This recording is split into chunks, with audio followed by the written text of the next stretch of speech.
Hi, Diana. So apparently I have to put on my teacher voice to do the sound check. That's right. I thought you were going to say put on your pants. I have my pants on. I just took my shirt off. Yeah, baby. I was actually walking around the back part of the house with no shirt on for a little while there, but you missed out. Well, you know, there's always tomorrow. Well, I guess.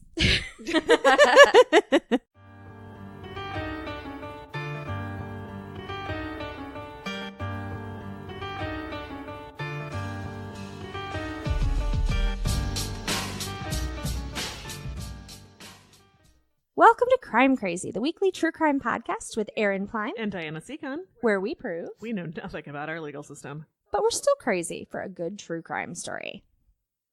Hi, Diana. Hey, Aaron. We're recording again. I feel like we just did this. We did. We are on a compressed time schedule. I know. It's busy. Everything's busy. Everything is busy. How did life become busy? Well, it's almost school time again. Yeah. I need to take my oldest baby to school in a couple days. Like 2. No. Like day after tomorrow.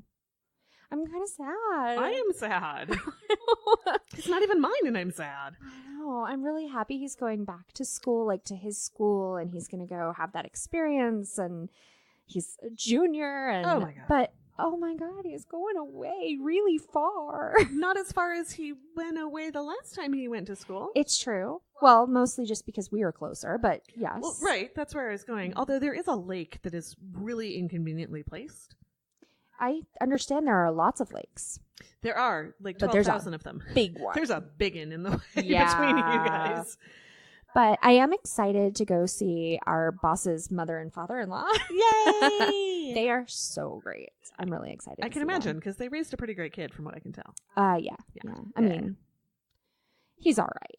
He wears some pretty awesome suits to company Christmas parties. True. Love you, Ben. So, Diana, tell me, did you learn anything this week? Yes. You did. I did. So we've had a situation at the Seacon household. You've had a couple of situations at the Seacon household recently. I would like to point out that the title of my notes this week is In Which Diana Becomes a Bit Uncomfortable About How Much of Her Own Experience She's Been Able to Share on a True Crime Podcast. I think that is a fair title and also hilarious. Yes. This is my life now. Yeah. So we bought our house 2 years ago. We bought it from a woman who was quite elderly. She's in the nursing home. She's since passed away. And we've been getting mail for 2 of her kids. And by kids, I mean they're old enough to have grandchildren. Like they're not young. They're probably in their 50s. Okay. Old enough to know better. Oh, Jesus. I'm going to see if I can make Diana's eyes roll right out of the back of her head today. It might happen. It was mostly like shitty catalogs. Sure. You know, nothing major, but something like I'd get the catalogs and be like, wow, I hope you don't wear those clothes because that's really attractive. Right. Like, you got some questionable taste, my former people. My former people. Your former people of my home. The woman we bought the house from had Alzheimer's, so we were dealing with her son when we bought the house. Right. And closing took forever. I know how that goes. Well, no, I mean, it went on the day it was supposed to. Oh, yeah. No, I don't know how that goes. It just took hours. So we got to chatting, and it sounded like none of them had ever lived in that house. That she bought that house after they were adults. Like, maybe one of them had crashed there during college on breaks and stuff. But and nobody had ever, like, lived there. Lived there, sure. Which is strange, because my house is ridiculously sized for a single person. Oh, she was always just her. It was always just her, and she was older when she bought the house. Her kids were grown up. Right. So there are a lot of stairs and a lot of things to take care of. Did she have grandchildren? Like, was she buying a house that the family could get together? No. So she just wanted the weird, ridiculously large house. And, like, to do nothing to it the whole time she lived there. Not even the bomb shelter. Not even open the safe. There are some weird things that happen, but it's not about my poor home maintenance. Okay. I had gotten a little bit of inside gossip on this because my brother-in-law grew up in the town I live in, and he knows everybody. You can't take him anywhere. That's like my whole family in the town I grew up in. Right. So when we bought this place, Mike is my brother-in-law. he was telling his best friend, whose family kind of adopted him during high school, they've been friends forever, that, oh yeah, Jeff and Diana bought this house. It turns out that Mike's best friend's dad's brother. Okay, wait. Mike? Best friend's dad's brother. Brother. So Mike's best friend's uncle. Yes. Okay. Was the boyfriend of the woman we bought the house from. Oh, that's like way many removed. More than Kevin Bacon. But apparently this woman, as she was dating this man, like never had a good thing to say about any of her children. Ooh. To which I say, there seems to be a common denominator here. True. If one of your children turns out like a shithead, we all get one. If all of them turn out like shitheads, yeah, something's going on. I feel like you had something to do with that. Yeah. You only have one. Do you get one? No. Because This that would one also has to be turn out good. That would also be all. Yeah, no, unacceptable. All right. So I've not had a great opinion of these people. They were horrible to deal with during the sale. It took forever. I had to beg them to sell me the house. I paid way more than I should have. It was a nightmare. But we closed. I figured it was done. I'd never hear from these people again. And I was wrong. And I was wrong. So throughout, for a long time, we got like catalogs and weird mailings, but that stuff just takes forever to settle out. And why would you bother like telling them that you'd moved? Because maybe you won't have to get them anymore. Well, like the post office doesn't forward them, and they never lived there. Right. Like, to be fair, they never lived there. Right. So then I started getting other stuff. Okay. I got a vehicle registration. That one of them has registered a vehicle to my address. That they never lived at. That they sure as hell don't currently live in. True. I got a voter registration card. Oh, that is not cool. Right. So this is around the time, this all happened last fall, and I got those two pretty quick back to back. Mm-hmm. Voting in the Seacon household is serious business. Yeah, I always hear that. And when you do this thing with your eyes, like, I'll cut you. It's that one, but like serious. Right. My mother-in-law is a former state legislator. Yeah.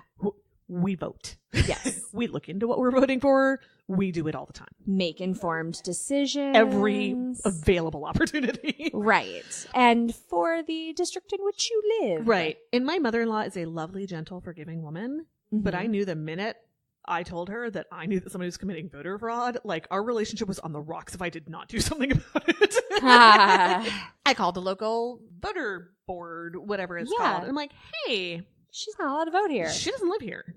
Like, does not live at my house. Right. I have since found out does not live in the state, does not live in the time zone. Oh my God. So she's registered to vote. I've gotten COBRA notices for her kid. So she's giving her address out to her work. Again, does not live in the state. I don't understand how that one would benefit her. I don't really understand the voter registration. No, actually, I don't understand how any of this is benefiting her. Well, so the car registration I can see, because if your car is registered to an address in a good neighborhood, which I happen to live in, cheaper car insurance rates. Okay. So I bet whoever is actually driving that car lives in a crappy neighborhood. Right. Okay. That makes sense. I wouldn't be smart enough to do it, but it makes sense. It's old insurance. Well, right. Yeah, I just never would have even considered that. No. So I've gotten some weird like COBRA notices and all that. And I mostly send it back with very, very angry notes with has never lived here, removed from our list. Right. But I called the local election board and it was like, hey, this person's registered to vote at my address. They don't live here. I believe they don't live in this state. And they're like, oh, huh? Oh, that's not okay. In this country right now, we have lots of issues with voting, and maybe we should handle this shit. Right. Maybe she had a Russian name. No, wouldn't look into that either. And I called the DMV here is MnDOT, Department of Transportation, even though everybody still calls it DMV. And so I called MnDOT and I said, hey, I got this notification because it's just a postcard. Like, you can see everything on it. Right. And I said, hey, I got this registration that this car that I don't own by a person who doesn't live here is registered to my address. Please to be correcting that. Yeah. And they're like, oh, well, do you know where she lives? No, I fucking don't. It's not my job. I don't know her. She's a stranger. Never met this woman. Right. I know where she doesn't live. Yeah, in my house. Well, okay. So your house is pretty big and has lots of interesting spaces. Are you certain she doesn't live in your house? You found a safe.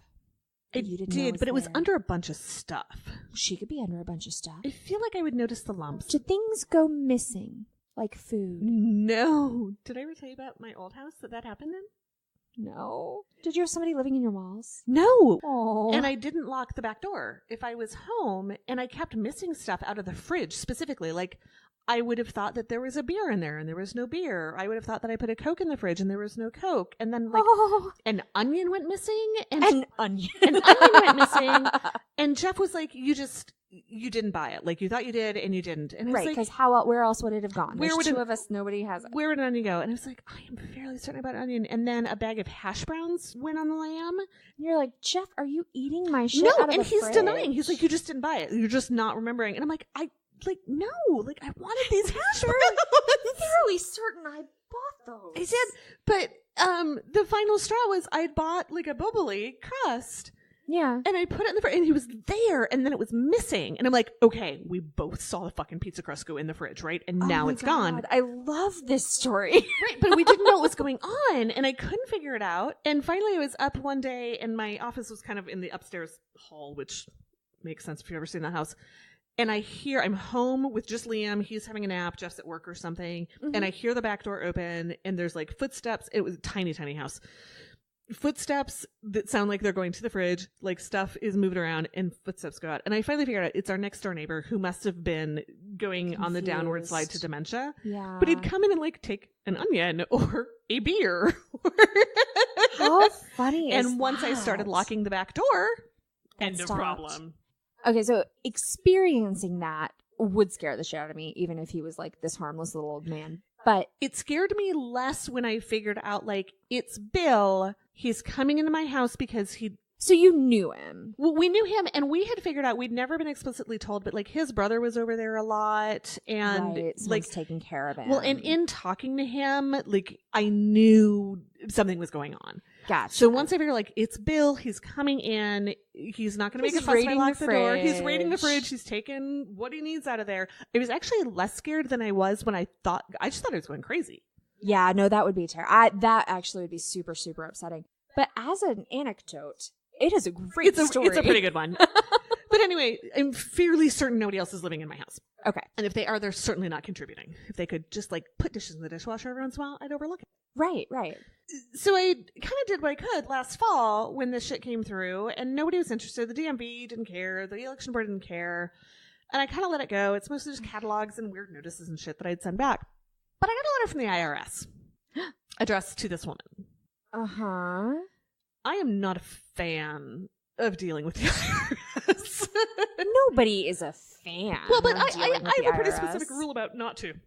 Well, yeah. This is a problem. And I got to thinking about things, and I'm going to go ahead and say I am naturally kind of a paranoid person. Okay. And it occurred to me that in Minnesota, there are really only a couple of different ways that you register to vote.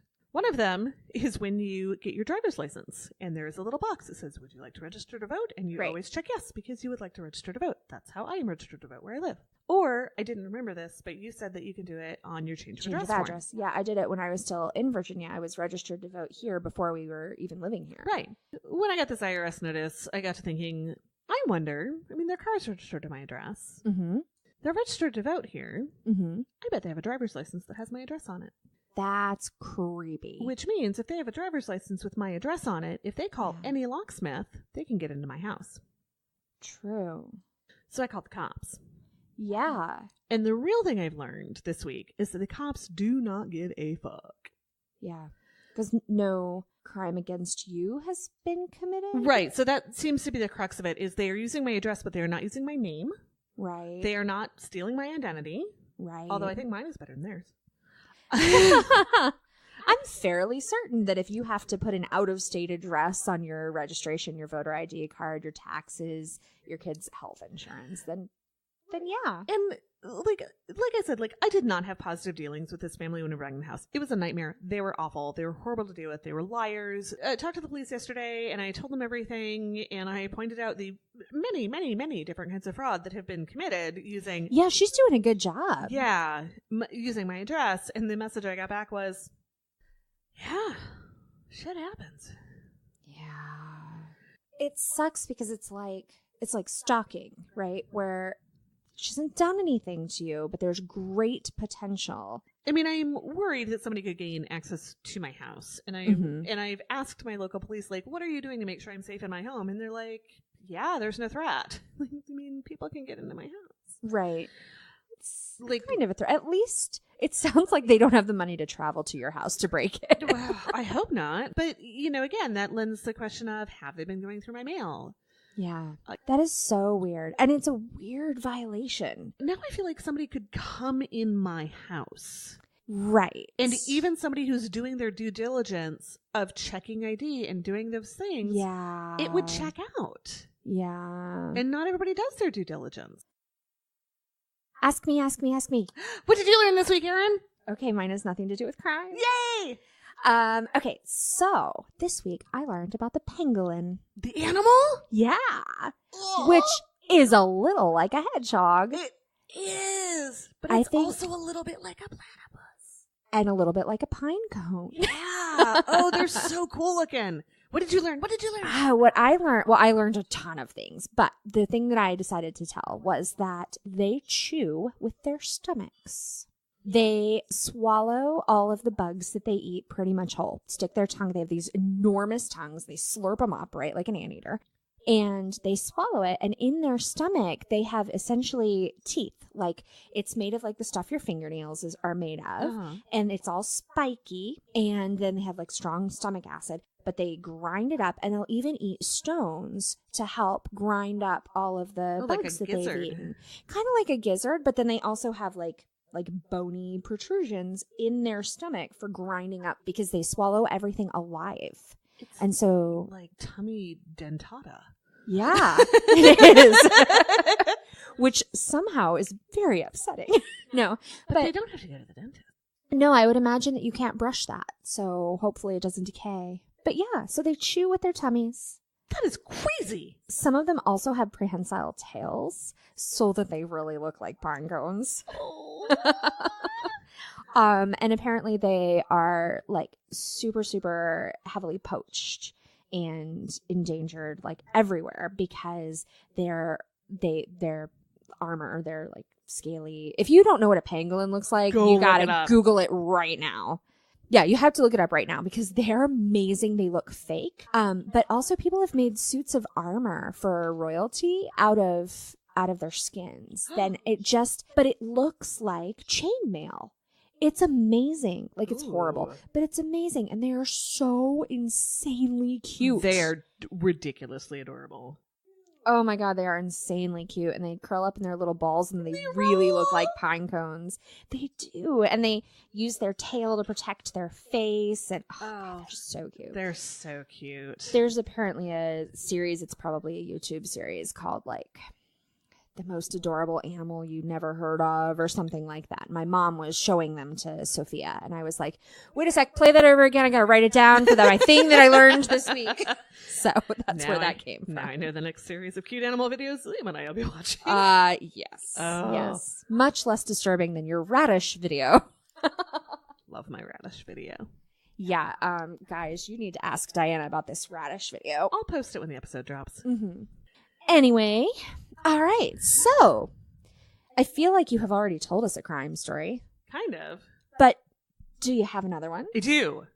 Is it about you? Because your title is all about you.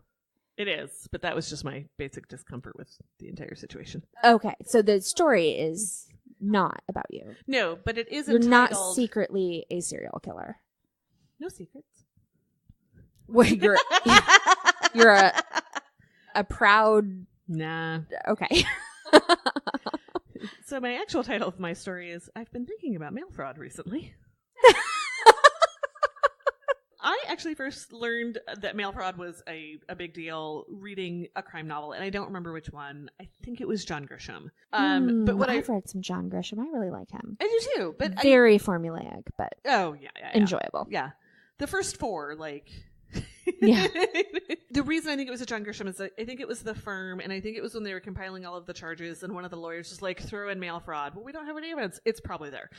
Like, you just always add mail fraud. Always add mail fraud. Just always add mail fraud. Except if it's against the Seacons, in which case not cool with you're it. Good. So it turns out the the government's not real good with mail fraud. There's a bit more that's involved in mail fraud. So mail fraud can be committed through the Postal Service as well as any other mail carrying institution. So FedEx or UPS or whatever. Okay, so I just learned something. So apparently the rationale behind that is because they cross state lines while delivering that mail. Oh, okay. All right, that makes sense. There has to be an intent to defraud, not just an intent to deceive. Okay. If a company sends out shady advertisements, that's fine. Right. If they send something out that is intended to separate you from your money or property, that is a problem on a fraudulent basis. Okay. So if I advertise my asphalt company where I'm going to dump oil on your driveway and tell you that in 2 days it'll be sealed, that's mail fraud. But if I tell you that I'm a wonderful contractor and then do a shit job, that's not. That's fine. Yeah, it's just deceptive advertising, not mail fraud. That I'm totally a victim of mail fraud. I think we all are. The attempt does not have to be successful to be considered mail fraud. Okay. Just has to be attempted. Yeah. The penalties for mail fraud are huge. The U.S. does not fuck around when it comes to mail fraud. Unless it's the Seacons. Right. I feel like I've said fuck a lot. Well, I haven't contacted the postal inspector yet. Oh, okay. So nice. Maybe. Each count. Oh, wow. Can result in a sentence of up to 20 years in federal pound you in the ass prison. Nice. However, that can go up to 30 years each if the fraud involves federal disaster relief or where the victim is a financial institution. Nice lobbying, assholes. Yeah, no kidding. Probation can be assigned instead of prison time. Okay. A single count of mail fraud can result in a fine of up to $250,000. So if you send out 100 flyers, you could spend hundreds of years in prison. Except for instances involving federal disaster relief or federal or financial institutions, assholes. Yeah. That can go up to $1 million per offense. Wow. Perpetrators may also have to make restitution to their victims in addition to fines. But that only applies when probation is given in lieu of jail time. So if you go to jail, you don't have to pay them back. You can't. You're making 3 cents an hour. Well, that is true, but they can then sue you, right? Like it could be a civil case afterwards. I suppose. I didn't look. Because I feel like you've got to have the opportunity to recoup what they stole from you. So our main character today was already in prison for a real long time when he committed his substantial and, might I add, ballsy mail fraud. There's another reason why it'd be shitty if the internet had fewer consequences and less sentences or less time and all that, because criminals can't do that. Well, that's not even true. I totally get emails from a felon all the time. Yeah. But anyway, this guy probably wasn't as worried about fines and restitution and whatnot as you and I might be. No, not so much. A reading. We're going to read from the book from the Psalms. From the holy word of the Spokesman Review, which is a newspaper out of Spokane, Washington. Punny. I like it. The story of how Brown went from a 23-year-old University of Idaho computer science student to 53-year-old inmate suspected of perpetrating one of the most inventive prison scams ever discovered is a tale of habitual crime, long sentences, mental illness, and lack of treatment. Mark Anthony Brown embarked on his life of crime at a very early age. He spent his childhood in and out of juvie for stealing. Okay. By the time he'd turned 18, he'd committed 13 burglaries, including one of a U.S. post office. That's bad news, dude. Bad news. By 1982, when he was in his early 20s, he'd been involved in 60 known thefts and burglaries. Wow, that is a busy childhood. Busy childhood. And he had some other shit going on, too. He spent a lot of time in juvie. He also had a suicide attempt in his teenage years. He escaped from juvie at one point, and he was temporarily placed in the foster system. Ugh. In 1978, Brown enrolled at the University of Idaho, and he was working towards a computer science degree. And he was doing great academically, really, really good at what he was doing. But at night, he'd break into university buildings or homes or businesses and steal from them. Dude, so close. So close. So from all of the previous criminal activity, he was on probation. Yeah. And in 1982, his dorm room was... That was the year I was born. Go ahead. I turned 7. The year Aaron was born, his dorm room was searched, and it turned up just piles and piles of stolen stuff, including electronics and jewelry. Dude. From there, the police went to search his grandparents' home and his safe deposit box. What college student has a safety deposit box? Right? I don't have a safety deposit box. No, I don't either. I have a little fire safe. Yeah, I'm a grown-up human being. I don't have one of those. I also don't have a physical bank with a building. So. Do you bank with Bank of the Internet? Yeah. Do you really? Well, I bank with USAA, which is an internet bank. Oh, my sister's mortgage is through Bank of the Internet. Oh, that's awesome, Yeah. though. I didn't either. But no, I mean, there are no physical buildings, so I don't know where my safety deposit box would live. Well, yeah. So apparently this kid had one. Right? He has secrets to lock up, okay? Well, right. So at the grandparents' house and at the safety deposit box, they found a bunch more stuff. He was arrested. Mm-hmm. He was diagnosed with kleptomania and borderline personality disorder. So it's interesting. I actually know a little something about borderline personality disorder, and they talked about mental illness and lack of treatment.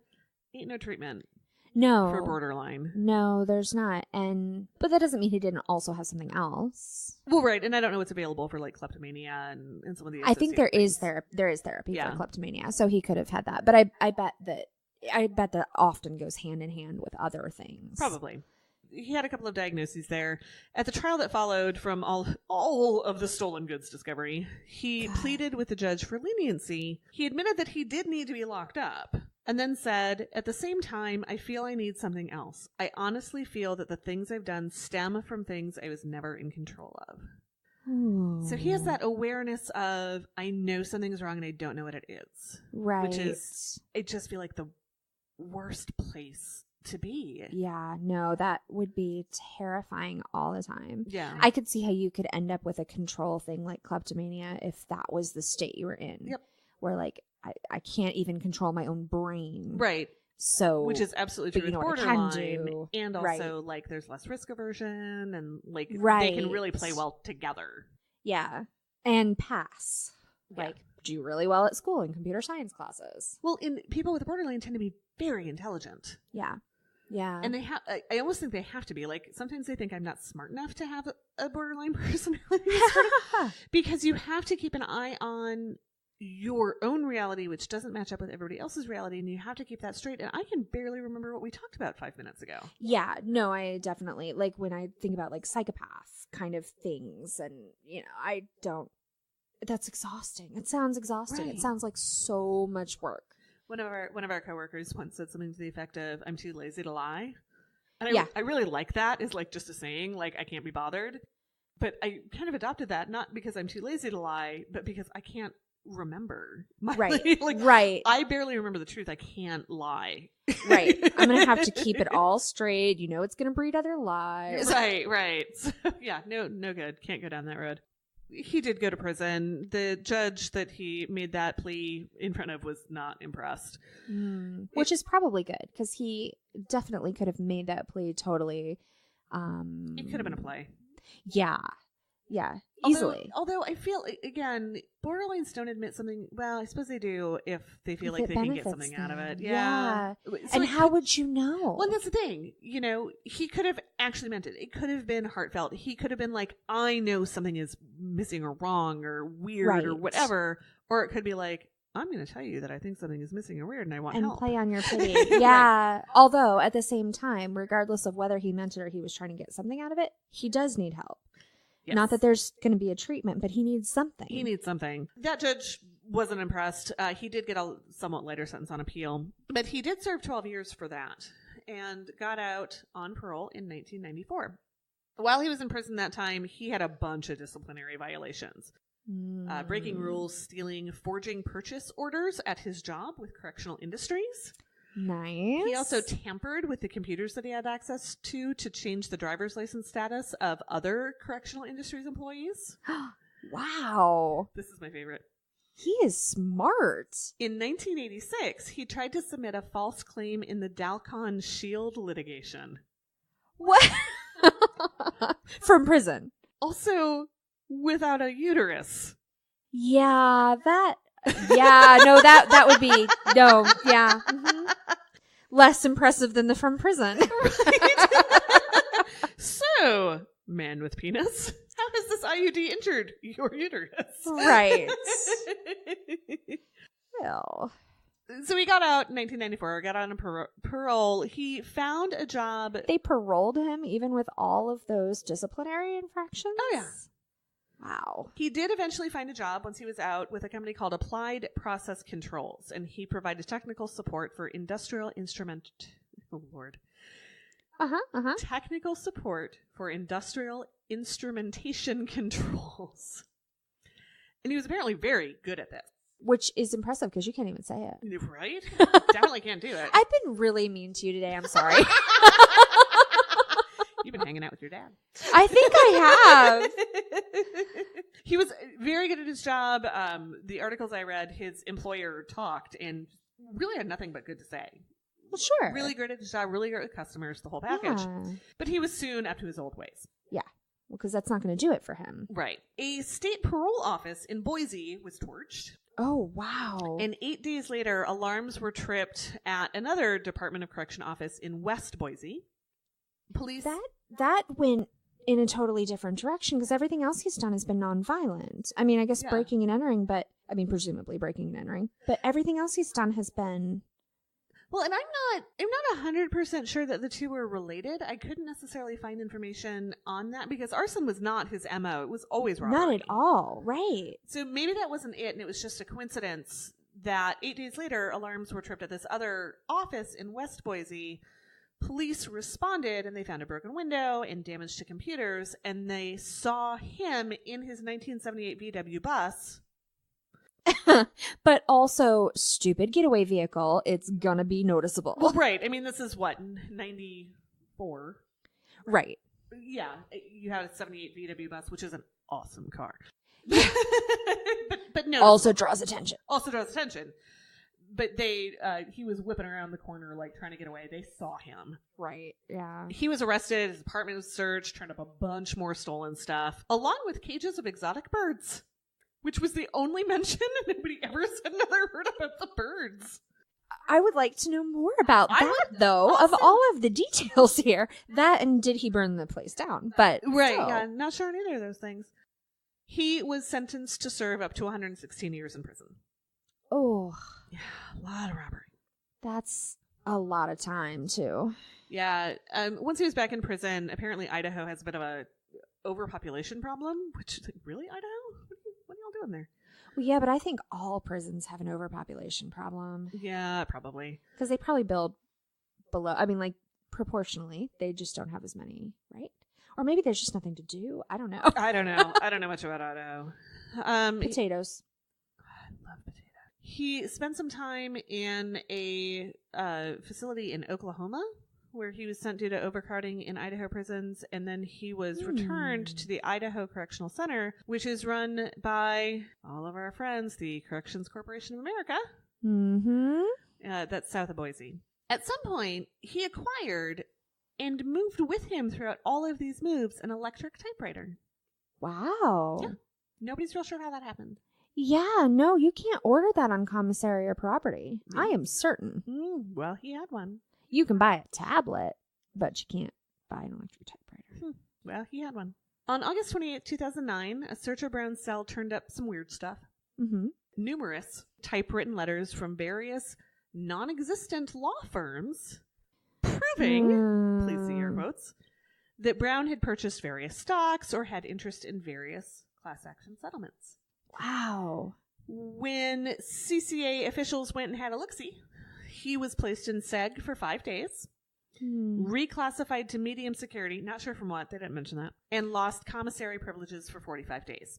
Well, it had to be minimum security. It must have been minimum. Because you wouldn't go down for right more fraud. Right, and he wasn't ever violent or he was just a thief.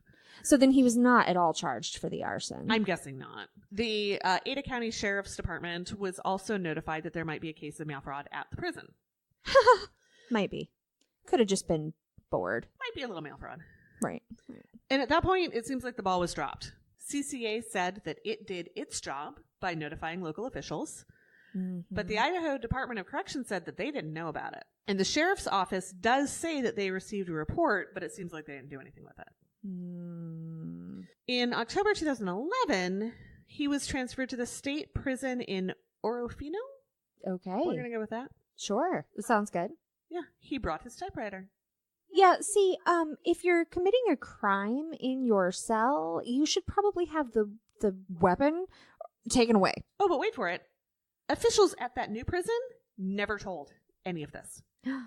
Okay, guys, come on. And of course, no records. Idaho Department of Corrections never knew about it. 5 months into his stay at Orofino, one of the guards got suspicious. Corporal Wesley Hackathorn, which I absolutely read as hackathon. And he would have fit right in this story. I've worked in software for too long. Well, that too. He was a guard at the Orofino facility and a former investigator for the U.S. Navy. Oh, he's like, I haven't investigated anything recently, and you're setting off alarm bells. Yeah, I got some itching. Right. One of the mailroom officers mentioned to Hackathorn that Brown seemed to be getting a large volume of mail marked legal mail. Now, the thing to know about legal mail is that it's handled differently from other mail. Yeah. Regular mail is heavily screened by prison authorities, but legal mail isn't. Inmates are allowed to correspond with their lawyers and the courts without that screening. It's opened by an officer in the inmate's presence to make sure that there's no contraband in there, but it's handed over to the inmate. They don't read it. They don't look at it. Nothing. Which is interesting because Virginia prisons just passed a new rule, or I don't know if it has to be a law or whatever, but where all mail, with the exception of books sent directly from the publisher, has to be photocopied before it's given to the inmate. They can't even handle the paper. So I wonder if they also do that, like if they still have to photocopy it and destroy the original, or if they will make an exception. Sounded like, well, again, it's a different state. It's several years ago. Right. Well, and this is brand new as of like 6 months ago, but still, like I wonder. It sounds like they bring in the inmate, they open it, they shake it out scan or whatever. it, right. But they do not look at it. They do not read it. They do not look at it. They just hand it over. I mean, I feel like you could do that with a Xerox machine, but then you potentially are keeping a copy of it. Right. Like, it would not be very secure anymore. Right. Well, and if it's lawyer, like, that's attorney-client privilege. Right. But at the same time, that is a really good way to get whatever into the prison. Because that was the thing. You soak the paper in it. You put a sticker on it. There's lots of ways to get drugs or other things in. Well, and maybe with him, they weren't worried. Like, drugs were never his thing. No, it's true. Maybe they just... It's true. Weren't particularly worried about him. He was getting this really large volume of legal mail, and this Hackathorn got to thinking about it. He's like, this guy's been in prison for almost 20 years. Right. He's not got any appeals coming up. Appeals are done. He's not, like, his lawyer doesn't have much to do with anything. It just seemed odd that he'd be still receiving this volume of legal mail. Right. He began to suspect that maybe it wasn't legal mail at all. Maybe it was something else. Right. He took his suspicions to the warden and some other prison officials, and he was authorized to start screening all of the mail, along with monitoring his phone calls and watching his finances. He uncovered a remarkable scam. Ooh. Unfortunately, all of the articles I read did not talk as much about the scam as I hoped they would, but what I can tell you is, using his electric typewriter, he would file false claims in major lawsuit settlements throughout the United States. Okay. He collected tens of thousands of dollars, estimated to be around $64,000. One check alone from a lawsuit against GlaxoSmithKline was for $29,000, and it was mailed right to the prison. Wow. Well, and put on his account? Yes, on his commissary account. You would have so much power in a prison if you had that kind of money. Oh, but this guy was smart. He had an investment account on the outside that he would transfer money from his commissary account into that investment account. Oh, man. So it would be in there. He'd buy whatever, probably bought whatever he wanted. Yeah. But he was investing. Yeah, that's amazing. Yeah. Smart. Like, everybody that talked about him, smart guy. Like, super smart guy. By July of that year, Hackathorn had enough evidence to indicate that some sort of criminal activity was going on. He filed a report with the FBI. They started investigating. A federal grand jury indicted Brown on charges of mail fraud. Duh. Again. Right. He pleaded guilty to 2 federal counts of mail fraud under a deal that allowed him to avoid trial on the 12-count indictment. He has to forfeit $60,000 in proceeds from his schemes and surrender his typewriter. I wasn't able to find what the final sentence was. He was originally eligible for parole in 2019. I am guessing not so much. No, I'm pretty sure you lose all your good time when you defraud multiple companies. Also, that's a lot of work to do that. Like, I tried to submit some paperwork for a lawsuit settlement thing where there was like a travel agency that had called cell phones and blah blah blah. Yeah. And it was for nothing, but I was like, well, this sounds like fun. I'll get involved in something legal. They really did it to me. So, and ultimately I was like, yeah, they'd have to pay me thousands and thousands and thousands of dollars to make it worth the effort to figure out, all of the tracking and the proof and the... Well, and he was doing... So he's doing this on a typewriter. Again, right. Without the internet. Without the internet in the last few years, How do you even find out about that stuff? Newspapers. He would watch settlement stuff in newspapers, and he would contact the law firms pretending to be a lawyer. Right. And, make this proof that he had it. They said one of the things he sent was on the back of a Department of Corrections, dispute resolution form. Wow. What I couldn't get over, and again, I wish they had talked more about his actual crime. Yeah. But letterhead. Law firms have letterhead. Yeah. You can't just send letters from a typewriter with no letterhead. Right. So one of the investigators that looked at this was saying, he was super inventive. He found a way to do this. It sounds like he sent out tons of letters, tons of this shit, and kind of took what struck. And that GlaxoSmithKline, that was $29,000. Right. So he said, so first of all, this guy was inventive, probably a genius, very astute at figuring out how exactly to get that. But also the companies that were doing the settlements were dumb. There is no way that Glaxo should have sent a $29,000 check to a prison with some janky letter. But at the same time, if you're a prisoner who really was due the settlement, they would send it to you. They would have to, right? I guess, but I feel like for $29,000, they're going to want some proof that you were harmed by their product. Yeah. Medical records. I don't know what that particular lawsuit was, but, I've done the same thing, where I've gotten notices hey, you could be in a class action lawsuit for, blah, blah, blah. It is a lot of work for the $6 I'm going to get out of it. Right. Because you never know. No, that's a significant chunk. I feel like you have to be one of the main what are they called? Litigants? Thank you. Yeah. Well, yeah, if he was able to make some random claim and get that kind of money, right? Jesus, what were the people that were actually affected getting? Hopefully more. Hopefully there was something left for them. Right. Well, he'll have to forfeit. Hopefully it'll be redistributed. There was something else one of the articles said is we'll redistribute those funds to the other class action settlements. Great. Now they all get another 50 cents. Yeah. He did bad. It's no good. He should definitely pay the money back, but... Yeah, but ultimately it's not like you're actually giving anyone anything. No. Yeah.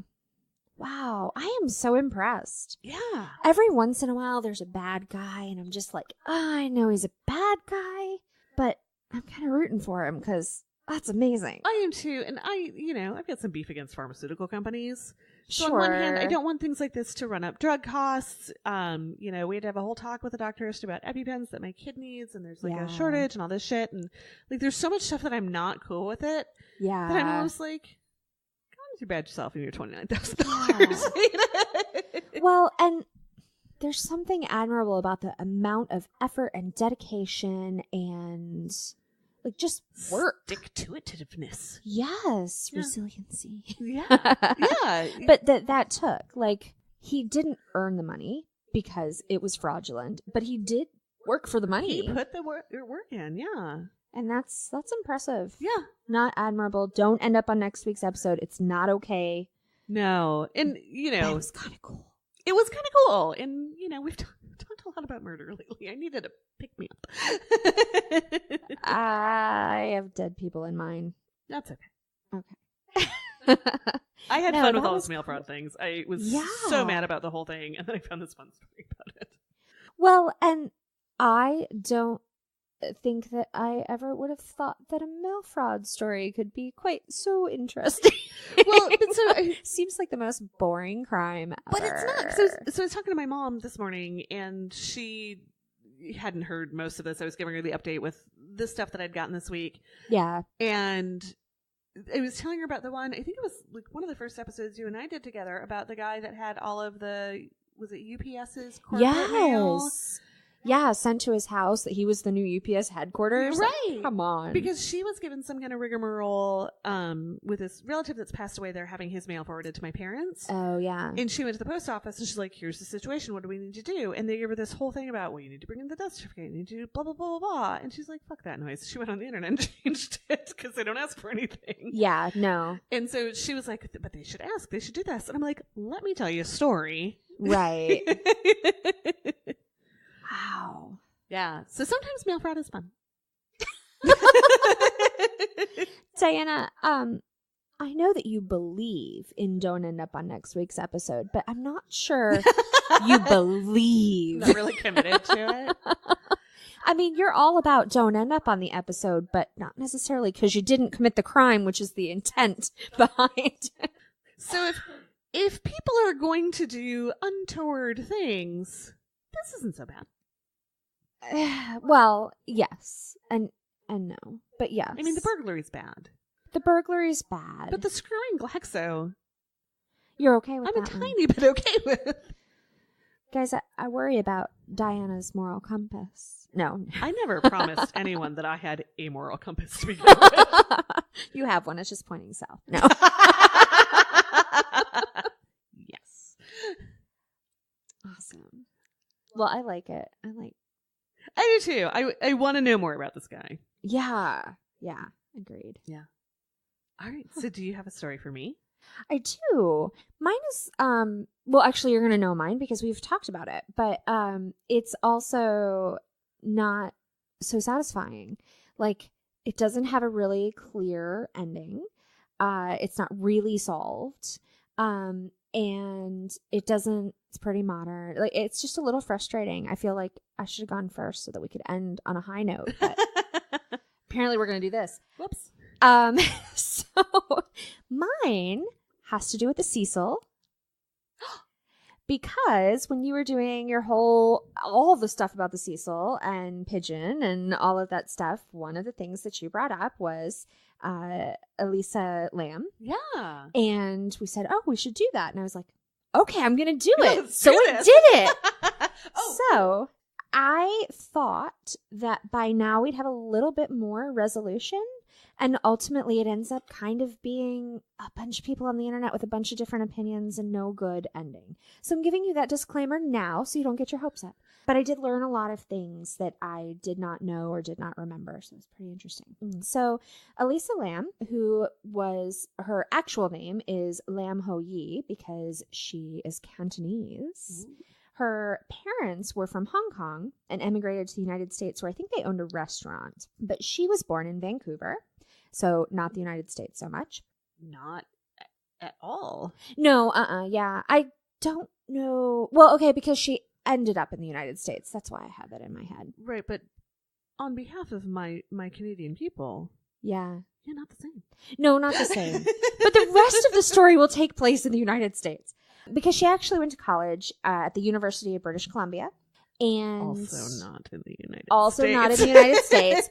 But it was during her college years that she came to the United States, which is where our story takes place. I'm getting there. We're going to get to California here in a minute. So the thing that she brought up when we were talking about the Cecil was that she had bipolar disorder. Mm-hmm. She had had this diagnosis at least all of her adult life. I mean, she was not a very old adult at the time of her death, but she, she was a college student. Her parents knew about it. They had gotten her treatment. She was on a number of prescription drugs and serious prescription drugs. But they kept it pretty hidden. Like, they didn't share it with everybody. Yeah. It was kind of a secret. She did not so much. She had a couple of blogs. The first one was on Blogspot, and the second one was on Tumblr. Oh, my gosh. Which just is, I mean, I also had a number of blogs. I also had a number of blogs. Right? On both of those platforms. But her one on Blogspot, her first one, she was very open about her mental illness and talked about her struggle with it a lot. It sounded like it was anonymous. It was under another name and all, but everyone knows it's her. So there were probably photos or whatever. Right. It wasn't terribly well kept. So she was pretty open with all of that. The prescription medications she was taking were Wellbutrin, Lamitol, I can't read my handwriting on that one, so I don't know that one. Effexor and Seroquel. Yeah. So especially Seroquel, like that is heavy duty. So it sounds like Effexor. I've been on Effexor. That's heavy duty too. Yeah. So it sounds like her bipolar was really significant. Yeah. Or she was over medicated or both. Well, that's all antipsychotics. Well, yeah. So the Effexor is antipsychotic. The So is the Seroquel is the Wellbutrin is just antidepressant. Just an anxiety. antidepressant. Mm-hmm. Didn't do shit for my anxiety. But they're not treating mania. There's nothing for mania in there. Well, I don't know what the one that starts with Ella is. Anyway, with all of this, it is important to note that she had no reported attempts at suicide, but it sounded like had no suicide attempts. Like, not just that there weren't any that were recorded or any that ended up with the hospital or a police report or whatever, but she was not suicidal. I'm going to assume that her doctor was closely monitoring her medication and that this was the mix that worked for her, because she was really anxious. She was, obviously had very severe symptoms. She had dropped a bunch of classes. The year that she came to visit the U.S., she actually was not enrolled in school. Mm-hmm. And she was really concerned about it and had written about it on her blog, that she was worried that all of these, sign up for all of these classes and get into them and then realize I can't hack it and I have to drop things would look really bad, and it might affect her ability to go to grad school and to graduate. And so She was actually not in school at all at this point. And it sounded like this trip was maybe like, let me take a minute, step away from my life, try to figure some things out, and then, get back into it, start again. The thing I wonder is if she was living in Canada and she was down here, did she have all of her medication? Was she taking it? Because I have come off of Effexor and it is a fucking nightmare. So she was taking it. Okay. I know from the autopsy that she had everything in her system. So it sounds like she was compliant. That was, yes. That was not so much an issue. Plus, it sounds like she was pretty good about all of that. She was very aware of and involved with her mental health, which, is great. Yeah. So in 2013, she decided to take a trip. And she was very close with her parents and kept in regular contact with them, which becomes really important. So that call your people stuff, shoot it down. So she traveled by herself to California. Okay. On this trip. And she went to San Diego, she went to the zoo, she took lots of pictures, she blogged, she sent photos back to her family, she talked to them every single day, checked in every day. In January the 26th, she traveled to Los Angeles and stayed at the Cecil. Yay! And what was really interesting is that originally she was sharing a room with other people. I don't know if this is just a really common thing, kind of like a hostel situation? A hostel, yeah. But she apparently had other roommates. Hostel, not hostile. Very different. Yeah. Although it apparently was slightly hostile as well, because at some point, and the quote was, certain odd behaviors was as much detail as I guess the hotel management or whoever gave. But they had some complaints from her roommates that she was acting strangely and that they could not room with her. And she was given her own room after staying there for 2 days.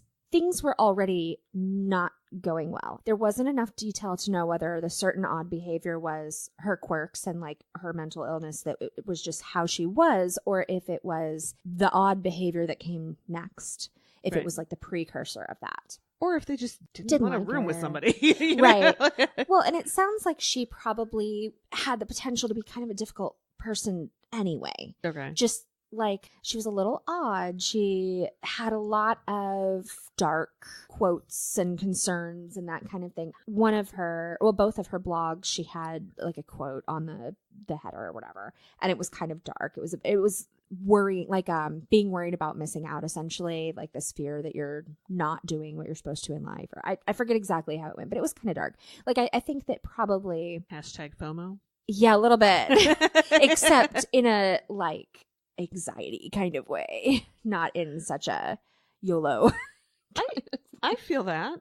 Oh, absolutely. But it sounds like that was a big part of her personality. And that might just be a challenging thing when you're on vacation. Then she disappeared. She, like I said, called every single day to check in with her parents without fail. So on the 31st of January, she was scheduled to check out of the Cecil to either go home or go on her next trip or whatever. And she did not call her parents. Oh. She did not check out either, but I don't know that the Cecil necessarily knew that was her plan. And so they weren't concerned, but her parents immediately called the police. Mm-hmm. They said, she's missing. She has checked in every single day. She's there on her own. You know, she's out of the country. She's a relatively young woman. We're very concerned. The police took them seriously. Good. The family then flew to LA immediately. So within a day, they were there and searching for her. So there were a lot of limitations because she is an adult. Mm-hmm. There wasn't any reason to think anything had happened to her or that any crime had been committed. So searching the hotel was a little problematic. They could only really go in empty rooms or, you know, can I come in kind of thing. They didn't have, like, they couldn't barge in. They couldn't ask the hotel to open all the rooms for them. They'd rely on cooperation there. They talked to the last person who's known to have seen her, who was working in a shop, and said that she was very positive. It sounded like potentially manic. Like, she described her as really high energy and really excited and really, but she was also buying gifts for her family and a new book for herself. And she was, I guess she did still have some travel left to do because she was concerned that the gifts that she wanted to show them off. And this is what I got, but are they going to be too heavy for me to cart around while I'm traveling by myself? And, like, very bubbly and, no concerns. Like, it didn't ring any alarm bells for anybody. This was an excited young woman who had a plan and was having a great time and obviously had people who cared about her that she cared about, and everything really positive. By the 6th of February, a week later, still no sign of her. And they had not been able to find anything past this, last person to have talked to her. And so the police decided that, they now there's a concern. And so they sort of stepped it up. They posted flyers and they made the video of her in the elevator public. So the video is the one that I know you've seen it too, right? Yep. It got something like 3 million views the first week it was public. It was a big thing, a viral video, which is super tragic. Definitely lots of interest and intrigue and mystery, because if you've ever watched the video, she's behaving very, very oddly in the elevator. And we talked about it a little bit last week. Well, I remember when it came out, because I don't watch news on TV. Yeah. I knew about it the minute it hit. Like, it was everywhere. People were talking about it. Like, it was on NPR. Yeah. Well, and by that point, she was a young foreign student traveling alone in a big city who is missing for a week. Yep. Like, it was even more than just, look at this weird girl in the elevator. Yeah, no, like, something went weird. What happened? Right. So if you have not watched the video, the gist of it is that she's in this elevator, and we talked about this a little bit, but she's in the elevator. She's trying to get the elevator to go, and she comes in, presses several buttons. She does a lot of pacing back and forth. She does some, like, hiding in the corner, a lot of peering around corners. It does seem like the elevator's not functioning properly because the doors don't close, and they don't close, and they don't close, and they don't close. But I learned something about that recently. Yeah. Americans. So I learned recently that most, if not all, of the closed door buttons in elevators in this country are disconnected. Right. And do not exist in many other countries. The only reason they continue to exist in America is because we have to have control over shit. Right. We have to feel like the button does something. Right. But the button doesn't do anything because the ADA, the Americans with Disabilities Act, actually lays out regulations about how fast an elevator door can close to make sure that somebody who is mobility impaired can get in the elevator. Right. So even if you press it, it's probably disconnected. It's probably not going to do anything anyway. Right. But even if you did, it's not going to necessarily hurry anything up because it has to wait that certain amount of time under that ADA law. it may be like if she was pressing shit, maybe she was just restarting that clock over and over and over. But I think that she pressed mostly floor buttons, which I wouldn't think. You wouldn't think so, but she like put her hand in the door, like, Right, was her foot near the right. door and it retripped or Depending something on the like that. sensor. And maybe it just wasn't working Yeah. overly well as well. I'll need to rewatch the video. I know that she was pressing certain floor buttons multiple times, multiple floor buttons. Like, she seemed very anxious. She was definitely scared. Whatever else was going on, she was scared and trying to get those doors to close and could not get them to close. But it sounded like, from what I was reading, that people even at the Cecil thought that it was not functioning properly, that the doors should have closed. I think in the beginning, she goes in the elevator and she's in there for a moment, like pushes the buttons, and then she's in there for a moment and nothing happens. And that's when she's like looking around corners and freaking out. But yeah, she's very upset. So there are lots of theories about this video. The weird things about the video are that people cite is that the timestamp is like blurred out on any version that we would see. There is some question about how long is the video? When did it occur? Is it the last time that she's captured anywhere? Was this the same day? All of that kind of thing. The other thing is that there may or may not be a chunk of time missing in the video where something has been cut out. And the reason that I saw given for this is that it's potential that the video was edited because another patron came in who had nothing to do with anything and they didn't want to release their identity, or so it could be like a totally innocent totally reason benign. that it's right. But that is another thing that people are like, so it looks like somebody got a hold of this video and we're not getting the whole story. And I don't know why people feel like they deserve to have the whole story. But either way. Right. But I also think if I were that other person, I probably wouldn't want my face all over the news with that. No, you wouldn't want to be the other person in the elevator who was the last one to see this girl alive who had nothing to do with it but happened to be there. I also think, though, if I were getting on an elevator and somebody was acting squirrely like that, I'd get out. Well, and they may have. Yeah, because I'm not a fan of elevators to begin with, and if there's somebody weird in there, well, right, I'm out. And the way that she was behaving, no matter what her motivation was, like, I don't think I would have felt like she wasn't going to do something weird in the elevator. Right. There's another one. Yeah. On the stairs, there's something. Like, right. Yeah. We can do other things for a minute. Yeah. I don't want to be in a close place with somebody I don't know that is being erratic. Well, right. And is likely to press all the buttons or maybe pull the emergency stop, and then you're trapped with them and you don't know what's going on. Yeah. So other theories are, of course, that she's scared, that maybe there was somebody after her, and that even though we can't see them on the camera, that she knew or thought she knew that somebody was there chasing her and she was trying to escape. Because she does, right after this, end up dead. And nobody really knows how that happened. And so it's possible that she really was afraid of a real person who then did catch up with her and kill her. It's possible that she was feeling awfully manic and antsy and got in the elevator and it didn't close. And so she was actually frustrated. She's not very clear. It's a security camera video and it's not good from good angles. So maybe she's just angry and she's smacking the buttons and looking around the corner and trying to find somebody to complain to or whatever. There are a lot of unanswered questions about the video, but it is certainly one of those things that is very uncomfortable to watch. Right. Because there's something going on, whether it's real or not, for her, and she is not happy. And so this video goes public, still with the flyers, the video, the searching the rooms. They brought in dogs. They, tried to track her all over the hotel. They came up with nothing. Those dogs weren't doing their job. That was where they talked about they couldn't go in all of the rooms and they didn't really find. They need to go in the rooms. They need to go in the elevator. Well, yes.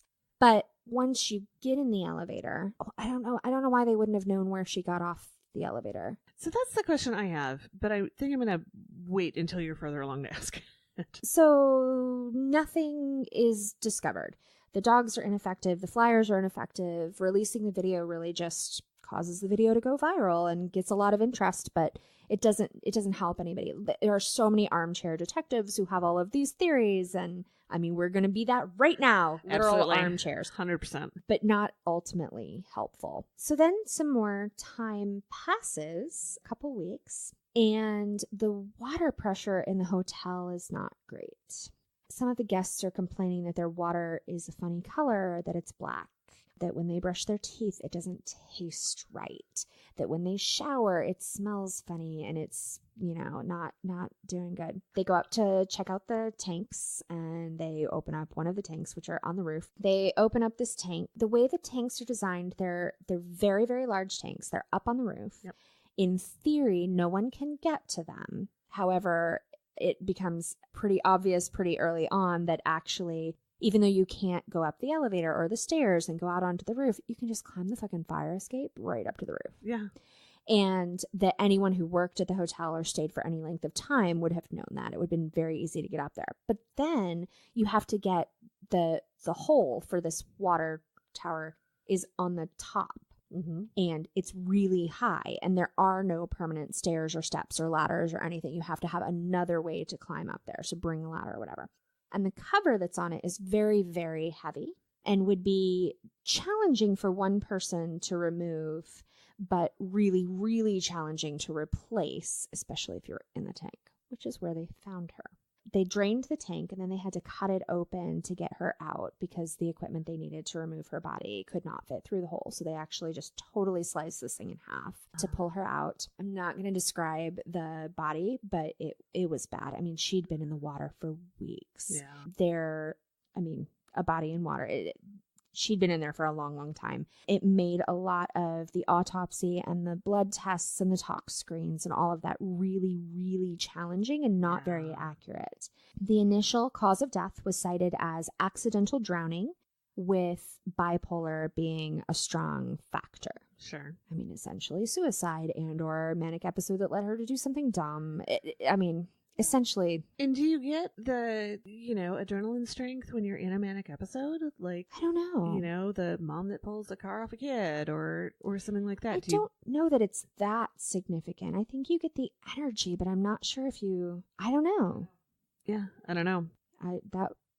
Another thing to look up for next week. Anyway, the interesting things about her, the way that she was found, is she was in the tank.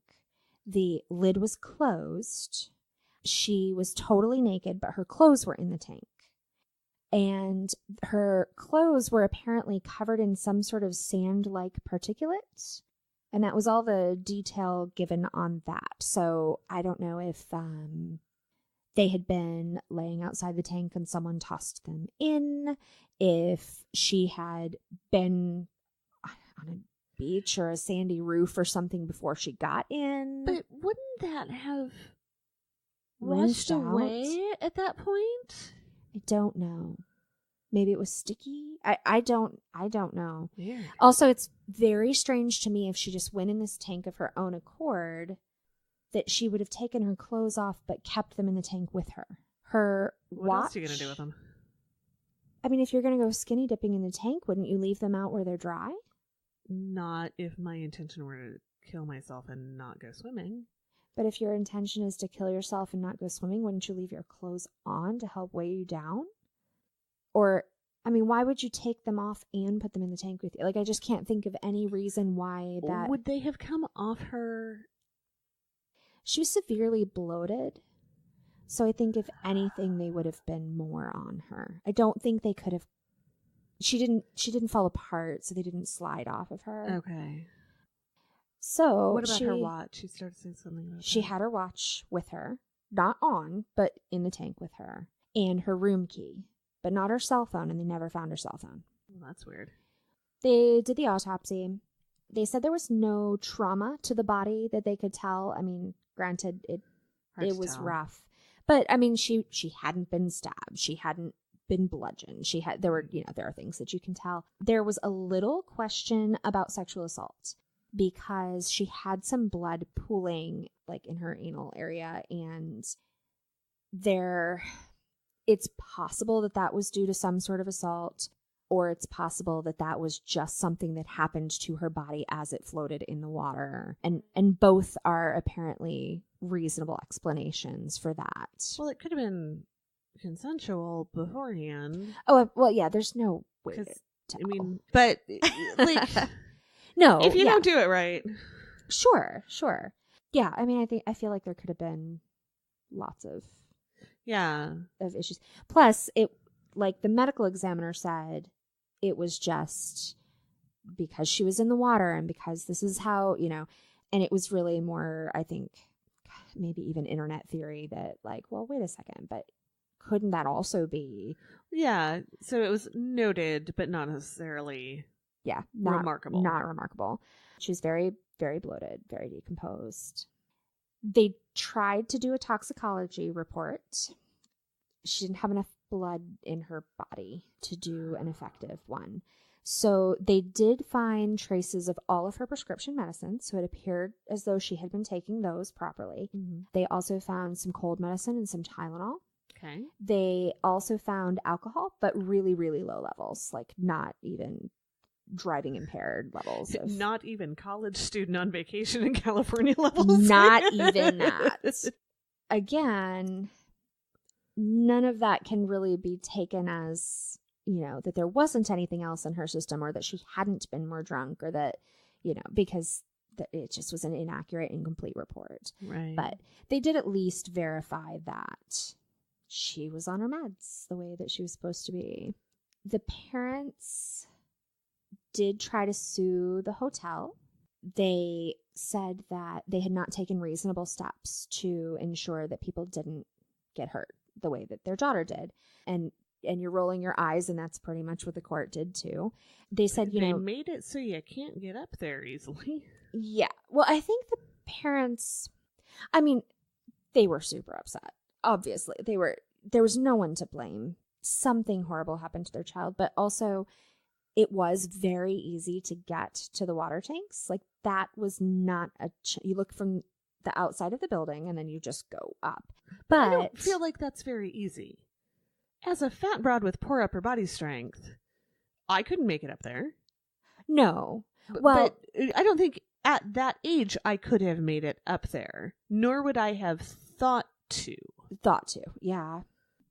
The real reason that it was dismissed, though, was not because of the fire escape and being able to get up there. It was because they couldn't figure out how she had even managed to get in the tank. Yeah. And if they couldn't figure out how and they couldn't come up with a good explanation of any kind. So obviously it wasn't too easy because no one can figure out how to do it. Right. I mean, presumably you could drag a ladder over and climb up and remove, especially if you were more than one person. Well, but even if you weren't, I mean, she'd been gone so long at that point. I'm sure it never occurred to anybody she'd be up on the roof, because why the hell would you be? Right. But I can imagine, and I imagine this happens all the time, that, somebody was up on the roof for something else, and they're like, there's a ladder where it doesn't belong. I'm going to put that away. Right. The lid is off the water tank. I'm going to put that away. That was my thought. And then, weeks later when somebody's like, hey, did you ever see a ladder up there? Yeah, shit, I don't remember when that was. Right. Or maybe it happened a lot. Maybe Joe in maintenance always leaves the damn ladder out, Yeah. And at that point it's so, do you remember 3 weeks versus 4 weeks? Was it before she disappeared? Was it after she disappeared? I don't know. I do feel like putting the ladder away seems like something that might have happened. It sounded like the lid is the real mystery of the whole thing, because it would have been nearly impossible for her to put it back on. Right. Not impossible, but really, really hard. Yeah. If somebody had been up there with her and she had died, or they had helped her die, or they had murdered her, or they had decided to trap her in theirs for whatever reason, that would have been much easier to do.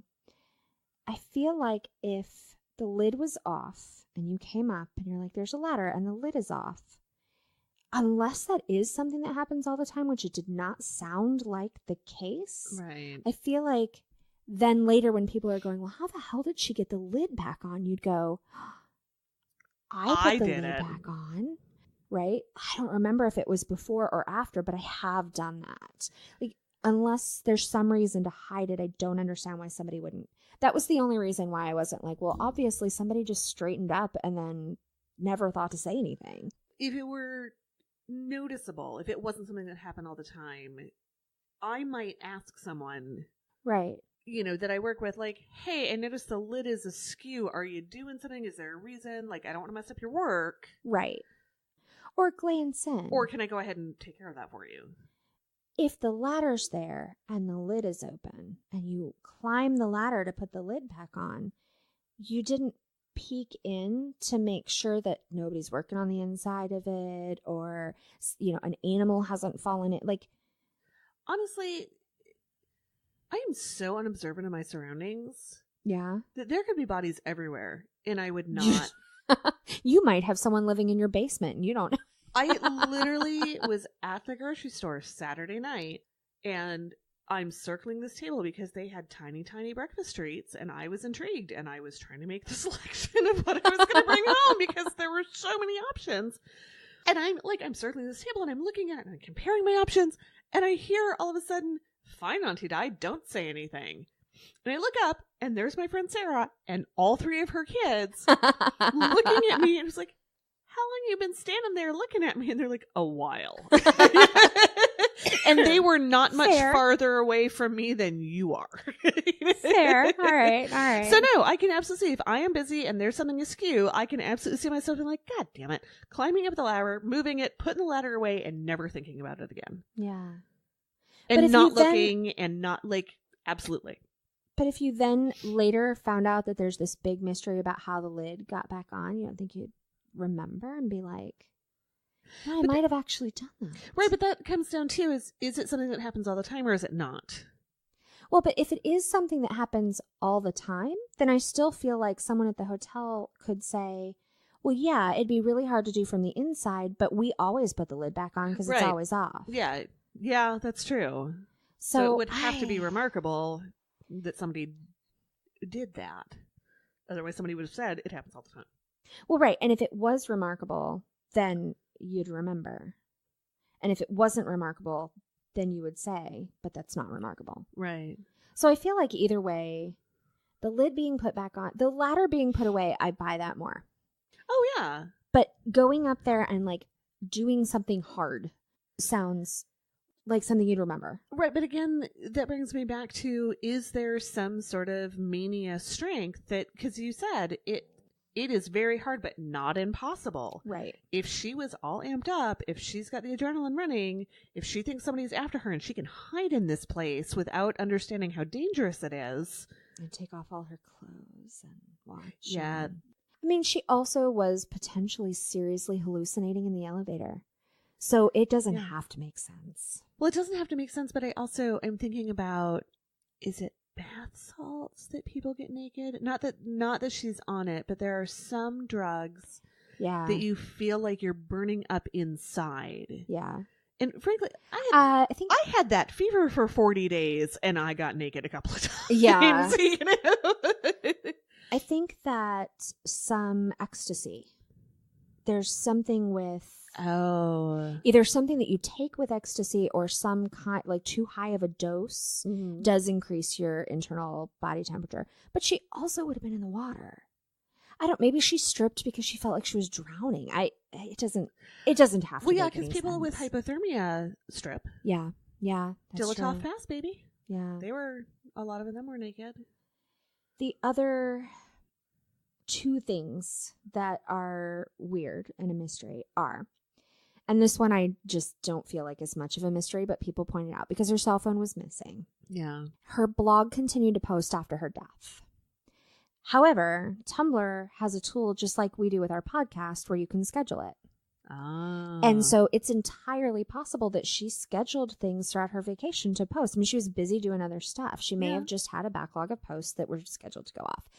I don't know why Tumblr has not been able to say yes, she did or no, she didn't. I feel like there should be a digital record of that really easily accessible. Does Tumblr do that natively or would it be, because we do it through a third party? Well, I mean, not our podcast and our WordPress site, we don't.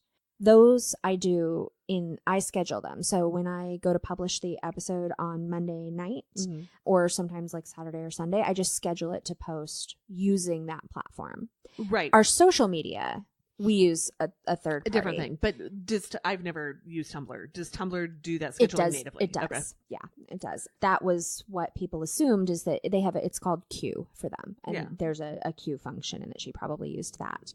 But since her phone was missing, it's entirely possible that somebody posted on her behalf or posted things she had saved to her account to look like she was still alive. So she must not have had like a laptop with her. I mean, she didn't have a laptop with her on the roof. And all signs point to the fact that she went to the roof voluntarily. No, I meant laptop like on the trip. I don't know. But if she had the entries already written and saved as a draft, somebody could easily post them from her phone. Or if they just wanted to fake. I mean, her blog was personal and a lot about mental health and a lot. But her Tumblr was mostly fashion quotes and pictures of models and quotes that she found on the internet and memes and that kind of thing. So it would not have been hard to fake. I really don't think that happened. I think she had her stuff scheduled in a queue, and I don't know where her phone is, but wherever it is, I don't think someone was using it to pretend that she was still alive. Right. That doesn't make any sense, and it sounds far-fetched, but it would have been possible. Right. People knew she was missing immediately. Immediately. Right. If they did that, they would have known enough about her to know that she had an active blog, but not enough to know that she contacted her family every single day, and they'd worry. So it doesn't make any sense. Well, and even if I lost my phone right now, like I have the third party we use to do social media. I have my blog. Yeah. My blogs there. I don't know that would be somebody's first instinct to be like, let's post shit to dianasecon.com. You know? Right. Well, but I think about like people who have written letters that are supposed to be from their victims and people so that you can. Yeah, no, you're right. So if I killed you and I knew that you didn't. Well, I'm not going to. Thank you. But if I kill you and I know that you post to Facebook twice a day and I know that your posts are pretty generic, I could easily do that if I was in possession of your phone or your computer or your account. Can you imagine how mad Amanda would be if you killed me? Because her team is cut in half. It's true. It's true. Also, she'd have to listen about like murder and shit. And she didn't really like that. No. Also, I'm not going to kill you. That's not the point. Well, I appreciate that, but I'd like to put it out there that Amanda would be very angry with you. And so that's my primary motivation. I would also, like, you'd have to do all my work. No, I'd be in prison. I'd buy a typewriter and defraud some medical companies. Cheryl and Jen would have to do all of both of our work. Right. It's true. Somebody would have to move to Minneapolis where it is cold. I don't think either of them are going to do that. No. I don't think Amanda is either. No. So that was one sort of mystery. It was the blog. But really, I think in that the more significant thing is the missing phone. Yeah. Like her watch was in the tank. Her clothes were in the tank. Her key card was in the tank. The phone was not, and it was not in her room, and no one found it. Was her watch like a good watch? Or was it like a I don't know. fashion watch? It was probably I don't think it was a smartwatch. I don't think those existed then. Well, then it definitely wasn't a smartwatch. But there were Fitbits and stuff. I don't Yeah, think it was like that. But it wasn't like, I don't know anything about watches. A Rolex. Or no, like I don't something think fensible. So. No, I don't think so. I don't know that it had any value. But I don't know. Because she was very into fashion and modeling and clothes. And so maybe it did. I don't know. But I mean, also, her clothes were in there. And presumably they were the same quality as her watch. Whatever quality that might be. My watch is much higher quality than my clothing. Okay, fair. So the last thing that was kind of interesting is that apparently the medical examiner changed his opinion a couple of times. So on June 15th, they checked. So the way that the form, there was some detail about the form. So the way the form is laid out is there are check boxes for cause of death, whether it's accidental, whether it's homicide, whether it's suicide, whether it's undetermined. And apparently on this form, it would be very challenging to accidentally mark the wrong box. They're very spread out. It's very clear. I mean, there would have been a lot of experience, whatever. So the purpose of saying that is that any changes in which boxes were marked were probably intentional at the time. Okay. And not an accident. On the 15th, accident was checked and dated. On the 18th, the medical examiner checked undetermined on the form and dated it. Then sometime in the next 3 days, crossed out undetermined and initialed it and made a note that it was mistakenly checked. So it was not mistakenly checked, but apparently there was a change of opinion in there somewhere, and ultimately they decided to go with accident, even though at least for a couple of days they were not sure they could say accident. Yeah, I mean, it could go either way. I mean, unless you know that she was suicidal, Right. it would seem to be accidental, but we're never going to have any way of knowing whether there was intention there or not. Assuming that no one else was involved, unless somebody uncovers a note or finds some more video or something, you just won't know. And even if you do know and it was just her, you won't know whether she was having some sort of, are they psychotic breaks? Manic episodes. Yeah, some sort of episode, or whether she was depressed and suicidal and had intentionally done this. I just wonder if somebody else wasn't in some way involved. Not that I think someone murdered her or tricked her into getting in the tank for the purpose of killing her and stealing her phone. Right. But I just feel like someone knows something about it and was there at some point. So my question is, we've got all the footage of the elevators, and there doesn't seem to be footage of like the hallways or the places that she was looking out at. So some of the footage of the elevator is taken from the hallway, but it seems as though the cameras were only pointed at the elevator. And so you can see parts of the hallway from inside the elevator and from the hallway looking into the elevator. And there's no one else in the picture. Although that's where people say, well, yeah, but it's been doctored. Like there's obviously a time gap. And so maybe there was somebody there and we just don't know. It's not any of our business, but and presumably somebody knows. Right. And it's not problematic. Like the police have looked at it. Right. Everybody's looked at it. Right. The other question is, so that's weird, I think, that the cameras were only pointed at or in the elevator, like nothing in the hallway, nothing up on the roof, which I know that neighborhood is improved, but it's still a bit sketchy. Well, right. And there are no external, like, and that's a high potential for, especially if it wasn't horribly hard to get up there, like, that's just a high potential for just like vandalism and ass hattery. Well, right. And that's water that is being used at the hotel. Like, you should, and it's probably an expensive system. Like, yeah. Right. Well, and the other thing too is they brought in the dogs. Why didn't they pick up traces of her, or did they just not point the dogs in that way? They didn't pick up traces on the fire escape or the roof or the, however else she got there. I think they took the dogs. The dogs sounded like they started in her room and she was all over the hotel. I think they just didn't find anything. I don't know that the dogs would have found much after weeks. Well, after a week. No, they can. On a fire escape that's been outside, though? That I don't know, but I remember, I think it was back when I worked with Explorers, we had somebody come in and talk about cadaver dogs, who trained cadaver dogs. Right. And talked about, the sense of smell and, years sometimes they can come up with evidence, although cadaver smell is different from living girl smell. Right. So they wouldn't have necessarily identified it as her. But if you brought a cadaver dog into that hotel a week after she went missing, she's all over that hotel. Well, and a cadaver dog would be the wrong one. Right. Because but we didn't know there was a cadaver at that point. But she's still all over that hotel. Yeah. I think it would have picked up. Like, let the dogs loose, let them run around. She probably wasn't on different floors much. She wasn't all over, but if they'd let them follow the trail, would they have taken them to the fire escape? Maybe. But she'd also been in the hotel for multiple days. She'd been up and down the elevator. She'd been in and out of several rooms on a couple different floors because she stayed in a couple different rooms.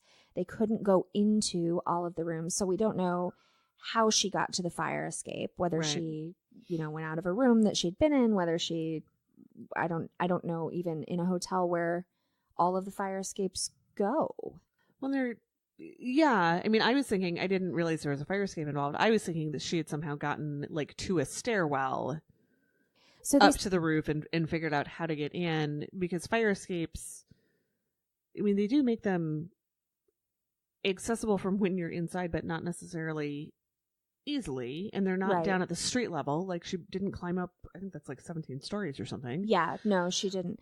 Well, and that's one of the things they said, is that anyone working there would have known. It sounds like people went to the roof, and that was not an uncommon thing. And so there must have been a pretty accessible way from one of the floors up to the roof. When was it a ladder style fire escape or like a stair style fire escape? I don't know the answer to that. I know that the actual stairs were very well locked. And so that's why the parents sued. They said, well, yeah, okay, you locked the stairs and the elevators, and she can't, but she just climbed up. Like, it was not hard, and everyone knew how to do it. Yeah, but people always find a way to do what they want to do. Oh, absolutely. Well, and so that's sort of the other reason why I wonder if somebody wasn't involved, because she'd been at the hotel, but she hadn't been at the hotel that long, less than a week. During that time, she did a lot of other activities. She fought with some people in a room. Blah, blah. Like, I don't know that she would have stumbled upon the fire escape and then decided to go up there and kill herself. I mean, there are lots. If I was at a hotel and I was suicidal or manic or whatever, and I wanted to harm myself, climbing a fire escape, opening up a tank, going inside, taking off my clothes, that seems really a stretch. If I'm on the roof, why didn't I jump? But the other thing I was thinking, if she was staying in a room with a bunch of other, I'm guessing, people of a similar age. I think so, yeah. I think they were kids. I can imagine if I were in her shoes, if one of those kids had been like, hey, we figured out how to get up on the roof. You want to go up there and smoke? Yes. 100% Well, I want to go do that. And then I know how to get up on the roof. Right. Well, especially after you've kicked me out of your room and I don't know anyone here, and like, now maybe we can. Well, even from an adventure perspective, like, one of the things I've always wanted to do in my life is go up to the round room in Monticello, because you can't. Yeah. I mean, you can now, but it's not allowed. No, you can. They have tours and everything. They've opened it. No, I mean, like, that's why you wanted to do it, is because. Well, because I've always wanted to be a docent or something like that, because I like to see all those hidden areas. Right. And I like to know all the nooks and crannies. So, hell, even now, if I was at a hotel and somebody's like, hey, I can show you how to go on the roof. Do you want to do it? Yeah. Yeah, I do. Well, or if you, I mean, obviously the hotel was a little bit involved in her personal life, right? They had to remove her from a room and put her in another room. They talked to her when she was buying gifts. There was some contact there. If there had been a young person on staff who was like, hey, we always go up to the roof. You want to go? We could go swimming. We could look out at the city. We could whatever. I feel like that makes sense to me, that somebody would have showed her how to get up there. Well, and if we didn't have the video of her behaving like she did in an elevator, I could almost see where we would be something like that, where the college kids or the kids that worked at the hotel or whatever, like, went up there, they all went skinny dipping in the thing. She got in trouble and they bailed.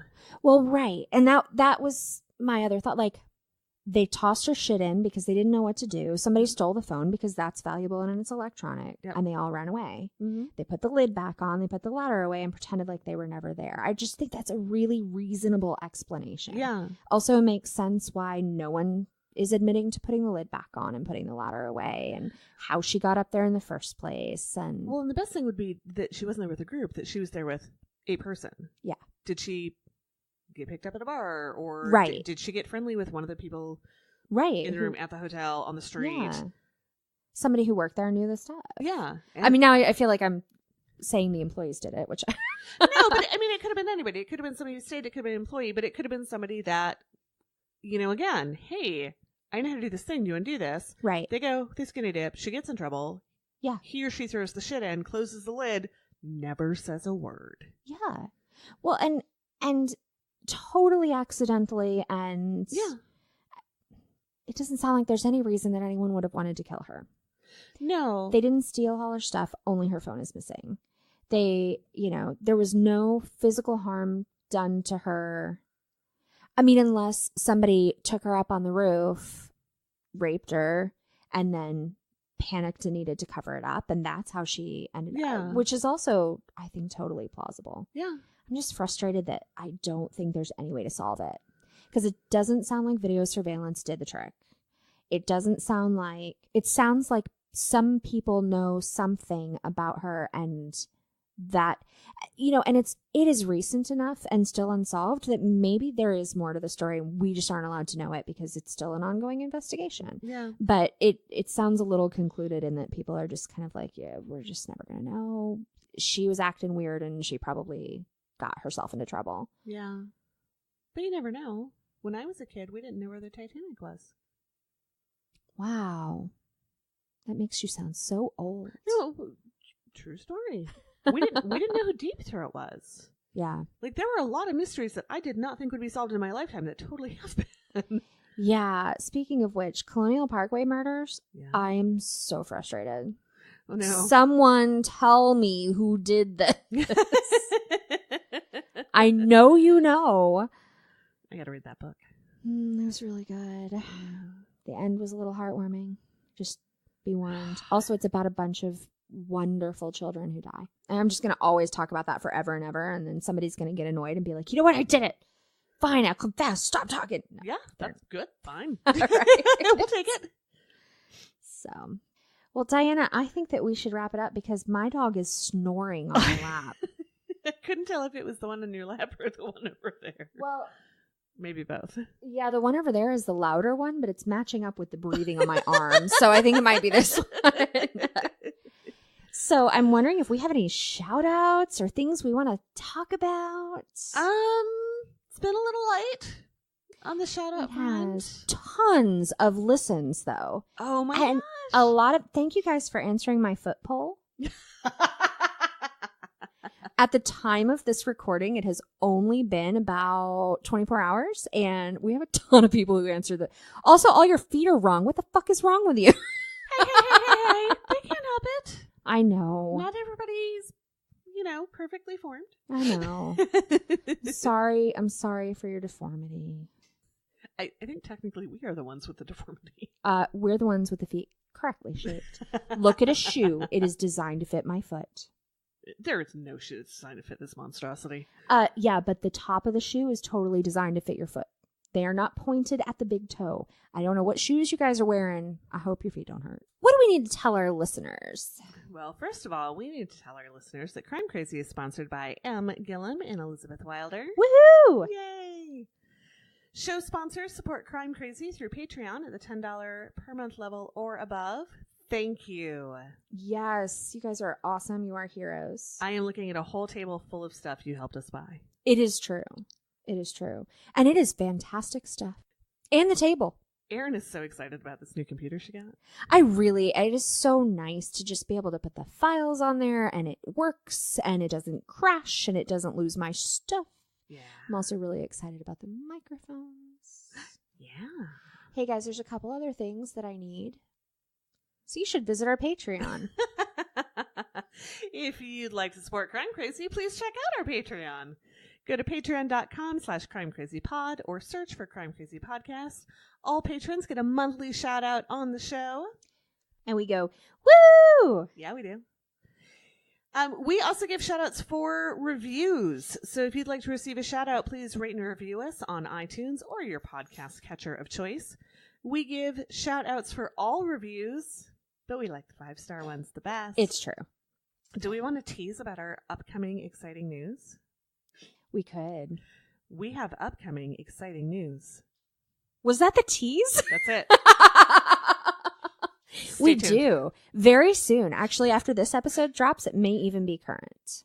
You can follow Crime Crazy on social media. We're on Facebook at facebook.com/crimecrazypod.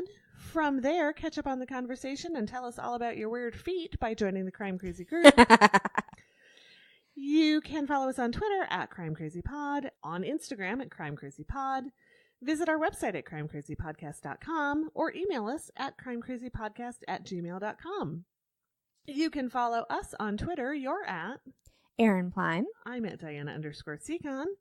And on Instagram, you're at Eplein. And I'm at classy_broad_MSP. Oh, we were talking about the upcoming exciting news. Yes. We have upcoming exciting news that we are still working out the final details on. Yes. And we should have more information for you after the first week of September. I am really excited. I am so excited. It involves making friends. I know that I have just spent several hours of today convincing people that I don't care what they think or You that try. they like me. I'm super excited about the new friends we're going to make. I am too. I really, really am. And I think you guys are going to be excited about the friends you're all about to make too. It is definitely true. Also, I just have to give a general shout out, since we're sort of in the shout out section, for just the true crime independent podcast community is amazing.